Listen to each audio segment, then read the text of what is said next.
Okay, now we're talking. That was kind of a whirlwind for the driver there. I'm not gonna lie. I was zooming around in OBS. It's because you're the driver, but I'm the backseat driver. Yeah. Oh, this is really new, dude. Accepted 20. Oh, never mind. I thought for a second. I said 2020. I thought it just been accepted 2 weeks ago. No. Oh, this is another note for peer-reviewed research. This is a nightmare here. Oh yeah, they received it in middle of November, and didn't get. It's not even that bad. I think it's comparable. I think it's comparable to our 6th week. Yeah, for sure. But it's just like that's a good example of the struggles. Anyways, I mean, hey, real quick, keep it on here. Just say quick shout out. Ben Fleisig, John Slowick, ABBS got announced last week, and officially a society, so American Baseball Biomechanics Society. And to be a part of it. Brady's being a little bit humble here. He's actually the president of it. No, I'm not. Glenn Fleisig is the president. Very excited to work with him and be on the board for the society. So. All right. Shout out Abs. Shout out Colorado Abs. Motivating me. Yeah. All right. This study is it's published in Sports Biomechanics. It's called The Relationship Between Variability in Baseball Pitching Kinematics and Consistently in Pitch Location. So kind of authors. First author is Joshua A. Glanzer. This is out of ASMI. And I think that's Paul Glazer's pen name. Yeah. So this study kind of looks at some command, or hopefully is trying to unpack some of the things that affect command, which is something that's less, I think, studied than velocity and the biomechanical parameters that affect pitch velocity. So this is pretty interesting and it's pretty new. And it's also, I wanted to talk about this because this is something that we're hoping to, Bill Hiesel has been hitting me up with some command questions, kind of along these same lines, looking at variability and pitching biomechanical metrics that we track. By the way, this is really cool. I've never seen this study before. When did you find it, Lindley? I think it was posted in the campfire just recently. Oh, it was? I want to say. Yeah, I'm not sure. Honestly, maybe I have it open as one of my mini links. But yeah. As you were. Yeah. No, this one's really cool. Yeah, I remember seeing it as well. Really quick though, Caravan, who wants to do the over under? What do you think the longest tab that has been open is on your computer? Oof. Or do they get cleared when you shut your computer down a lot? I mean, when I restart it, I just reopen my closed windows. Okay, so yeah, when do you think the late or the earliest one was opened? Oh, I mean, since whenever I got this laptop, I've never fully closed all my windows and restarted. I always have so impressive. I always have email, Slack, Basecamp, open at the very least. There's no reason to ever permanently shut those down, and I have other tabs open besides that. Those will obviously change way more. But yeah, I mean, I've so over a year. That's crazy. That's wild. Do you use the? Okay, yeah, never mind. All right, so basically the premise of the study was they used around 50, or they tried to get around. It looks like they tried to get around 50 pitchers, doing 10. I think it was 8 to 10 maximum intent pitches.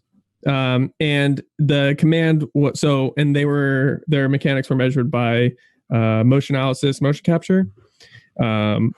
Two youth athletes, 28 high school athletes, and 14 college athletes. Oh, and 3 professional pitchers. So, and 33 were right-handed, 14 were left-handed. So not even, but I think that's pretty typical. That's a really good ratio. Yeah, that's a really good ratio, I think. Yeah. I think we have some data sets that are two lefties and 28 righties or something. But so 8 or 10 full effort fastballs during the ASMI's regular assessment, which is part of a point of contention for this, I think, because I don't know what their cues were, what their goals are during that evaluation protocol. But then the pitch location was measured by PitchFX. So there's cameras that can measure where the pitch goes. So basically, they looked at these pitches over the 10 pitches. They calculated variability in the pitching mechanic or whatever metric it was by just calculating the standard deviation of each of the metrics over the 10 pitches. And then compared that, or they did a regression analysis between that and the pitch location consistency, which they say was how much each of the, maybe they did a sum, honestly. This was going to be a question for you. They did a distances from each individual pitch to the mean location were found from each pitcher and tested. And that's just a standard deviation, isn't it? No, I mean it's not squared. Is it? Oh, I thought variance was squared. No, it's like they'd be for each data point they'd be squared, then summed up at the end. Then the square root of that would be the standard deviation, and if you don't take the square root, that'd be the variance. Okay. But like the actual each data point would have actually this goes into like L1 norms and L2 norms, like whether or not you square the distances between each data point. But yeah, continue. Yeah. Okay. So the distance from each individual pitch from the mean location was found. I don't know if it was an average. Maybe they talk about it in the data analysis here.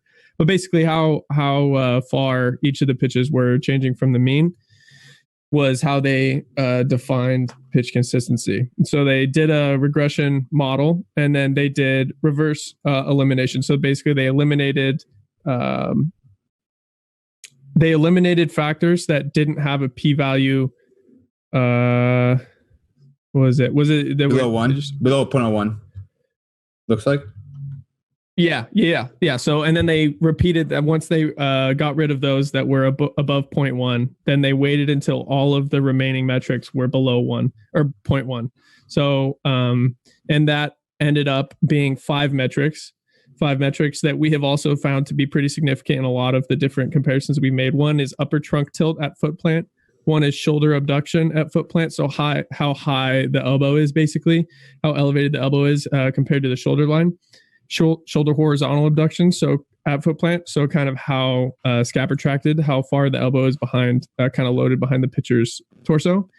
And then the other two metrics were shoulder external rotation and then maximum shoulder horizontal adduction. So adduction?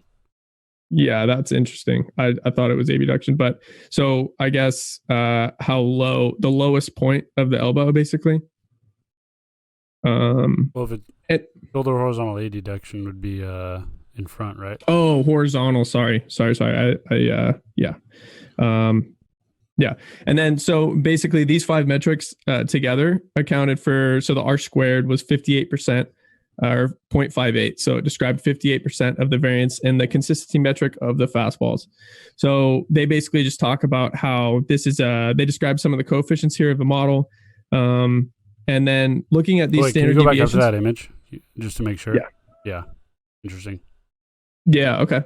Yeah. So max horizontal adduction is the point where the arm is most out front of the torso. Being trunk tilt is I think it's lateral. Interesting. Being lateral, would that be ZYX or XYZ? Ooh, yeah, I'm not sure. They might describe. I've noticed a lot of ASMI studies cite previous studies that describe how the metrics were calculated. So we could probably go back a bunch. ZYX, want to say. Yeah, that makes sense. That's what we changed ours to, right? Because they were XYZ before. So if that's the case, then yeah, and especially if they're looking at foot plan, it would be lateral tilt. Yeah, and it was significant. What was the initial number of? That would make sense too with shoulder abduction. I think it was 20. Initial number of variables. 20 total parameters. So they basically eliminated 15 of them. And I was gonna note here as well. So pitch location consistency, they said, was 38 centimeters, which I don't have a reference for, but I was looking at these standard deviation. On average, they missed by 38 centimeters. each pitch was 38 centimeters away from the mean on average, I assume.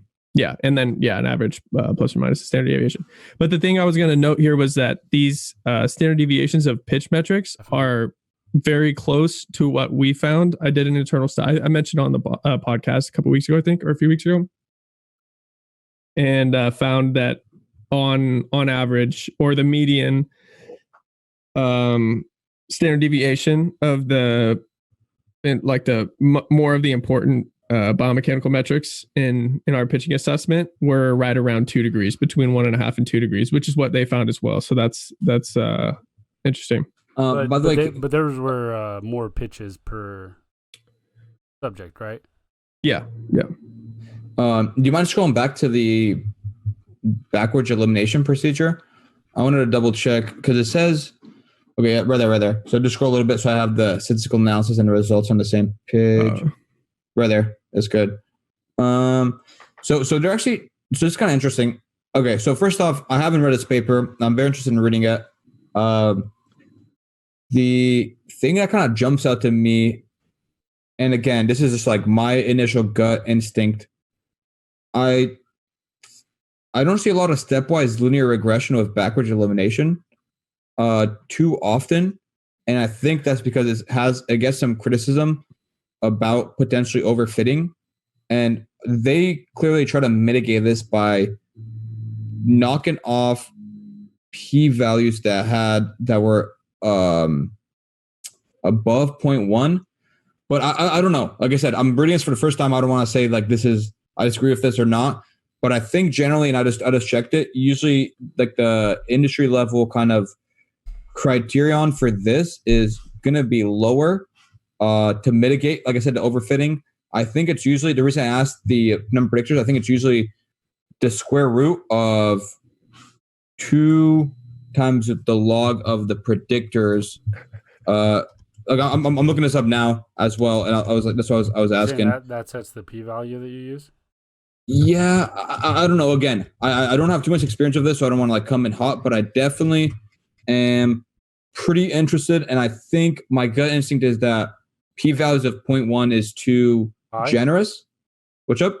Too high. So it need to be like lower, like 0.05, 0.03. Oh, no, yeah, maybe. I mean, I just did math right here on a calculator. Square root of 2 times log of 20, it comes out of 1.6. Just from like personal experience, I know 1.65 is usually cut off for a p-value of 0.05 if you're doing a one-way test. And which seems like they're doing that on the one-way test, right, or not? I don't know. But anyways, very interesting. Does 0.1 make sense if it's a two-way test? Maybe, but I don't know why it'd be a two-way test.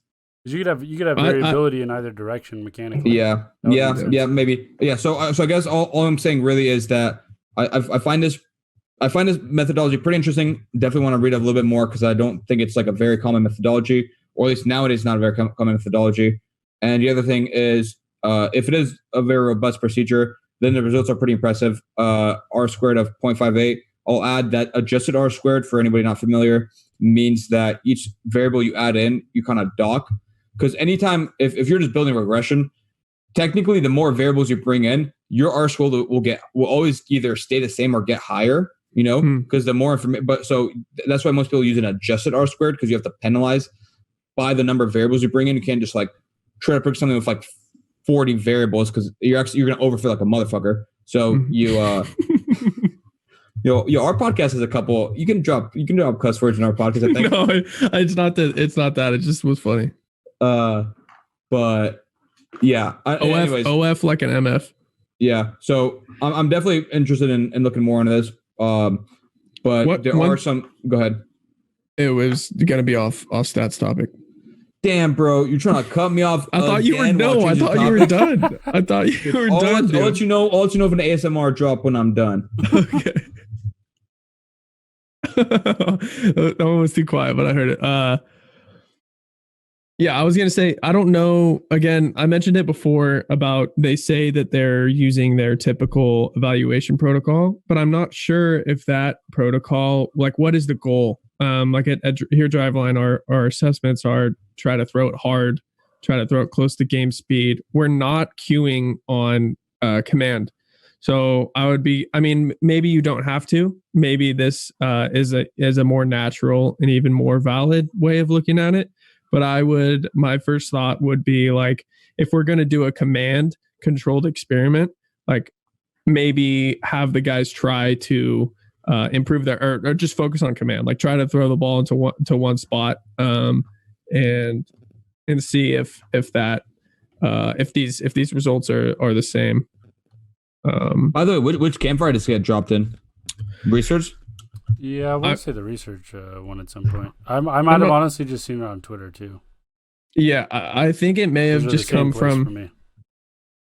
I think it may have just come from when I was doing the lit review for the rocker study. I ran across a bunch of these. I ended up across this. Did you include it? No, I'm pretty sure I was just on FlySig's, or like I ran into FlySig's Google Scholar, and I was just looking through all of the studies he was listed on, and saw this one that was interesting. Yeah, sick. Do we have something? I know you said the whole this is really off topic or kind of off topic, but I know you said the whole Mandalay Bay thing. But do we have Mandalay anything Bay thing for research with John Turkey, John Turkey's test? But yeah. Do we have anything? Do you have any like notification system set up for kind of new research published from a selection of curated authors? Because I think it'd be super valuable and something we could get going. Yeah, I'm always. I mean, like I said, I'm always tossing up tabs, but I just never get around to them. I'm just like fiercely trying to drop links on a spreadsheet or something. Yeah, that's a good idea. I don't know the best way. I have notifications set up for the journal biomechanics, but I don't have any other ones set up. So that's something that I can spend a little bit of time on this week. That's actually a really good idea, figuring out how we can, like, for the whole department, setting up notifications for baseball studies in general, because I think the ones that get posted in Basecamp are ones that Bodie finds or Joe finds, because Joe might have some notifications on, but I think like we get notified when people cite our studies. Yeah. So I think those are what a lot of those come from. But I think there's ways that we can probably set notifications and make sure to keep up with all of the latest research. So yeah. Honestly, I'm pretty sure I get the majority of mine from Rob Gray. Like I'm nearly positive he tweeted this like last fall, and that's when I saw it. And I don't know what does he just wait to do it after midnight? I feel like all these come like at like 12:30 a.m. Yeah, I'm not sure, but he's like the reverse of us. He's trying to get as little traffic as possible. Also, speaking of, I literally just saw your notification in Plus Slack. Did Dan end up replying to that? Yeah, Dan got it. Okay. Tight. Yeah, so that's that. You guys have, I mean, we could talk about this discussion a little bit. This is kind of interesting. I have to look at these references. I didn't give myself enough time to look through all these, but they say they talk about how pitchers have shown to exhibit an increase in variability in pitching mechanics as they become fatigued, and they cite a study from 2007. So that'd be interesting. I'd like to look into that, because I'm very interested in that specific topic, and I think that's something that's going to be really valuable about having in-game motion capture data between Simi, Kinetrax, and even Pitch AI. If we can get any of that information out of those, that would be awesome. Because I think that's as far as like just fatigue, like knowledge of fatigue in the industry, I think it's going to be very helpful. And then it like goes on by saying pitchers tend to be less consistent with pitch locations as they fatigue. So then they're using those two to relate to each other. Since they both happen when they fatigue, then they're related. And then the current study supports the link between these two. Unless you're Robert Stock, and then your mechanics are variable every single time you throw a baseball. Or me.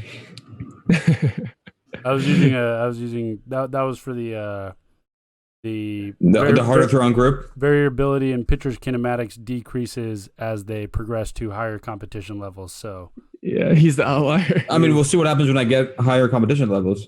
Yeah. That's a big if. This is the one. This is the one. He cites two studies for this, one in 2009, one in 2018. Not only does pitching with fatigue decrease effectiveness, but it also increases injury risk. Which, like, yeah, that's intuitive. That makes sense. But I'd love to see the look at what they use to pitch counts a workload. Mm-hmm. Yeah. So and then it talks about in the end here that variability in mechanics is, or no, sorry. variability or consistency in pitch location is correlated with age, which age is tough for me. I don't typically like seeing that as a independent variable just because it's like you're basically talking about level of play, right? Survivorship bias as well, a lot, right? Like the people that are going to be older and playing, like they better have damn good command because their VO is going to decrease with age. Yeah. That's a really good point. So I think age is kind of a tough one. It's like maybe it's one of those metrics that people include because they're obligated to. Like I've read some studies where it says something how like that you just have to report how ball velocity is significantly different when you're throwing a 12-ounce ball as opposed to a 5-ounce. I was gonna say could be helpful. Maybe reduces collinearity, which is like one variable is used to explain another one, right? So like maybe. I mean, that'd be interesting as well. Was there any collinearity analysis in the study? Do you know? I didn't read any. I didn't see any in the. Honestly, I really want to look over the study and kind of maybe make a tweet thread after, get a couple of followers from that, pad my lead from Lindley. But I definitely have a few follow-up questions I kind of want to look into on the stat side of things and model selection. I mean, did you guys see anything about normalization? Because your boy just spent a couple minutes on that. No. I mean, because they took the mean of each pitcher's pitch locations, they're normalizing to their own as opposed to the center of the strike zone. I was kind of kidding. I meant specifically for the input variables, but no. I don't know if kinematics is the best data set to really normalize too much on. Yeah. Like I'm also what's interesting about these is these maximum positions have less variability, which makes sense to me because maybe a lot of, and we saw that as well when I did my initial like kind of brief analysis in our data set, like maybe maximum positions like external rotation and shoulder horizontal adduction. Actually, shoulder horizontal adduction, maybe not so much as far as this goes, but maximum ER, like that might be a limitation of like tissue laxity and whatnot, whatever that may be, rather than the positions at foot plant. I feel like are probably not like getting as close to the end ranges of motion of the specific. Wait, is that the very bottom one? Is that maximum shoulder horizontal adduction, or is it shoulder horizontal adduction at the instant of maximum external rotation? Oh, that's a really good point. Seems like the latter. Like at the instant of max ER, because otherwise, I'm not sure why that wouldn't make sense for it to be a max at a max. Yeah, isn't that'd be just a discrete metric? Because I was also trying to think, like, I don't even know when max shoulder horizontal adduction would happen. Like the very end of the throw, like it'd be at like maximum internal rotation, like at the very end. I mean, it makes sense to me. Like the closer to ball release, like the metrics, the positions of the arm, if they differ, kind of like release point consistency. Like if your release point is changing, then the pitch location is probably going to change. So it would make sense to me that maximum horizontal adduction would be related. But yeah, it kind of looks like this is at I would just have trouble figuring out like where or when in the throw you define that. Yeah. Because if you cut it off at ball release, it's just going to be a ball release. Yeah. And then if you want to go further, it wouldn't matter. I feel like it's got to be shoulder horizontal adduction at MER. That would make the most sense. Yeah, definitely. Definitely. That's a good point.